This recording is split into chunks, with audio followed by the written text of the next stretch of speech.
श्रीमद् भागवत गीता अध्याय 4 दिव्य ज्ञान। दोस्तों, भागवत गीता के चौथे अध्याय से हम जानेंगे कि भगवान कब और किस रूप में धरती पर आते हैं, भगवान को कैसे प्राप्त किया जाता है, गुरु से ज्ञान कैसे लिया जाता है और ज्ञान लेना क्यों जरूरी है। श्री कृष्ण बोले कि अर्जुन, जो महान गीता ज्ञान मैं तुझे बता रहा हूँ वो मैंने बहुत पहले ही इस पृथ्वी पर बताया था, लेकिन समय के साथ वो लुप्त हो गया। इस पर अर्जुन बोले कि हे कृष्ण, आप तो अभी वर्तमान काल में हो, तो आप बहुत पहले के समय में ऐसा कैसे कर सकते हो।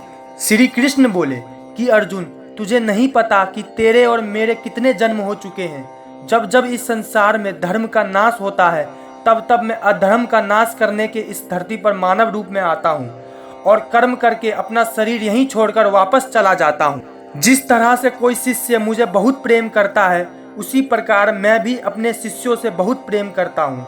मैंने भले ही संसार को बनाया है, लेकिन ये मैं नहीं सोचता कि यह संसार मैंने बनाया है। इसलिए मनुष्य को भी कर्म करते समय यह नहीं सोचना चाहिए कि मैं कर रहा हूँ। जो मनुष्य किसी भी कर्म के फल और सुख दुख से परे होकर कर्म करता है वही सबसे अच्छा है। जिसको अपने शरीर पर कोई घमंड नहीं होता, उसको वश में रखता है, वही मनुष्यों में सबसे ऊंचा है। और अर्जुन, जो मनुष्य इस धरती पे खुश नहीं रह पाता वो परलोक में भी खुश नहीं होता। इसलिए किसी भी मनुष्य को अपने गुरु को पहचान कर, अपनी इंद्रियों को जीत कर, अपना लालच छोड़कर गुरु की सेवा करके उनसे वह ज्ञान सीखना चाहिए जिससे बड़े बड़े पापी भी मेरे शरण में आ जाते हैं। जिस तरह से आग सूखी लकड़ियों को जला देती है, उसी तरह से गुरु से सीखा हुआ ज्ञान भी हर अज्ञानता को मिटा देती है।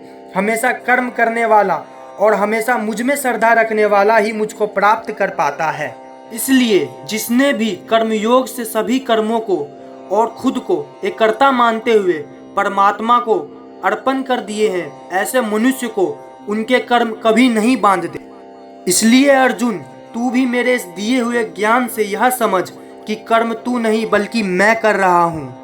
दोस्तों, भागवत गीता के चौथे अध्याय में यह साफ कहा गया है कि जब भी धरती पर मानवता का नाश होता है और नेगेटिव एनर्जी लोगों में ज़्यादा होती है, तब तब भगवान किसी भी रूप में आकर धर्म को फिर से स्थापित करते हैं। इसमें यह भी बताया गया है कि अगर किसी से आपको कुछ सीखना है तो सबसे पहले आपके मन में उसके प्रति रिस्पेक्ट होनी चाहिए, कोई लालच नहीं होना चाहिए और बुरी भावना भी नहीं होनी चाहिए।